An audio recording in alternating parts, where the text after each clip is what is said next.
நடிகை த்ரிஷா வீட்டிற்கு வெடிகுண்டு மிரட்டல் விடுக்கப்பட்ட சம்பவம் பெரும் பரபரப்பை ஏற்படுத்தியுள்ளது.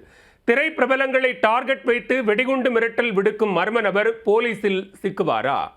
இமெயில் மூலமாக நடிகை த்ரிஷாவின் வீட்டிற்கு வெடிகுண்டு மிரட்டல் விடுக்கப்பட்டுள்ளது. மோப்பனாய் உதவியுடன் வெடிகுண்டு நிபுணர்கள் நடத்திய சோதனையில் வெடிகுண்டு மீட்கப்பட்டதா? நடந்தது என்ன?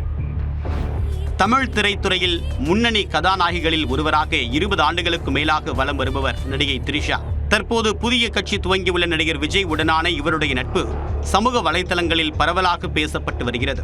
இந்நிலையில் தேனாம்பேட்டையில் உள்ள த்ரிஷாவின் வீட்டில் வெடிகுண்டு இருப்பதாக டிஜிபி அலுவலகத்திற்கு இமெயில் மூலமாக மிரட்டல் வந்துள்ளது. உடனே தேனாம்பேட்டை காவல் நிலையத்திற்கு தகவல் அளிக்கப்பட்டு த்ரிஷாவின் வீட்டில் தேடுதல் வேட்டையில் இறங்கினர். பாம் ஸ்குவாட் டீம் மற்றும் மோப்பனாய் உதவிகளுடன் சோதனையிட்டதில் த்ரிஷா வீட்டில் வெடிகுண்டு எதுவும் கைப்பற்றப்படவில்லை. இதனால் வெடிகுண்டு மிரட்டல் வெறும் புரளி என்பது தெரிய வந்தது. த்ரிஷா வீட்டிற்கு மட்டுமின்றி பங்களாதேஷ் துணை தூதரகத்திற்கும் வெடிகுண்டு மிரட்டல் விடுக்கப்பட்டுள்ளது. சமீபத்தில் நடிகர் தனுஷ் மற்றும் நடிகர் ரஜினிகாந்த் வீட்டிற்கும் வெடிகுண்டு மிரட்டல் விடுக்கப்பட்ட நிலையில் தற்போது நடிகை த்ரிஷாவின் வீட்டிற்கும் வெடிகுண்டு மிரட்டல் விடுக்கப்பட்டது பெரும் அச்சத்தை ஏற்படுத்தியுள்ளது. இதற்கிடையே இமெயில் மூலமாக தொடர் வெடிகுண்டு மிரட்டல் விடுக்கக்கூடிய நபர் யார், எங்கிருந்து அச்சுறுத்தல் வேலையில் ஈடுபடுகிறார் என்பது குறித்த விசாரணையை தீவிரப்படுத்தியுள்ளனர். மெயில் வந்த ஐடி மூலமாக அந்த நபரை கண்டறிய சைபர் கிரைம் மூலமாக முயற்சித்து வருகின்றனர் என்பது குறிப்பிடத்தக்கது.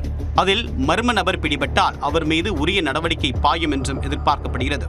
கடந்த 4 மாதங்களுக்கு முன்பு இதேபோல த்ரிஷா வீட்டிற்கு வெடிகுண்டு மிரட்டல் விடுக்கப்பட்டு இறுதியில் அது வெறும் புரளி என்பது தெரிய வந்தது குறிப்பிடத்தக்கது.